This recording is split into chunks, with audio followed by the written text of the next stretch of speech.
This is the YNN 6 o'clock news at 6 o'clock.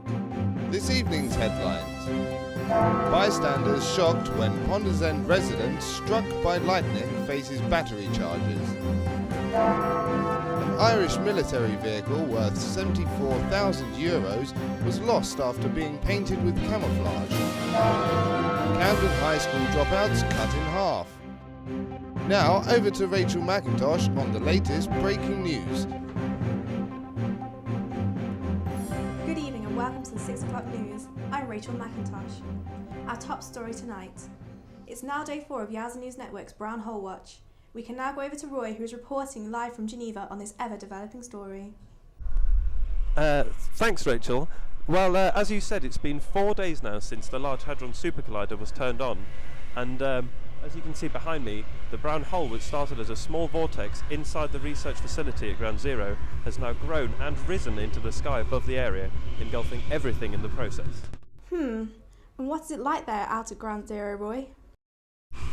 I have to say, Rachel, it's not very pleasant at all. Even here, a safe distance away from the brown hole, the smell is awful, and earlier today when we were under the brown hole, we could hardly breathe. My goodness. And has there been any confirmation as to what it is that we can see coming out of the brown hole? We can't be sure at this stage, Rachel. What we do know is that they are brown, semi-solid, log-shaped objects with a mucus coating. Further tests are being conducted to find out exactly what they are, but scientists are being overwhelmed by the sheer amount of brown logs that are being excreted. Local authorities are struggling with the devastation that this phenomenon has caused and are evacuating homes within a 5-mile radius. Residents are being moved to nearby swimming pools that have been turned into mass decontamination centres. And what about the people worst affected at Ground Zero?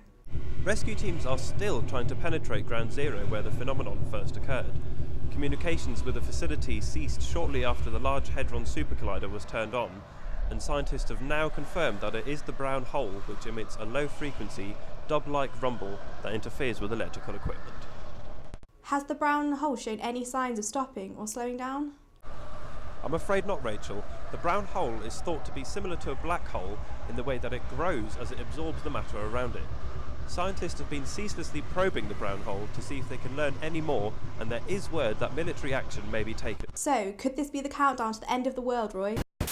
Unfortunately, Rachel, it's too early to tell, but there have been unconfirmed reports that an underground extremist group known only as SCAT claimed to have hacked into the main computers at the facility, causing some sort of malfunction.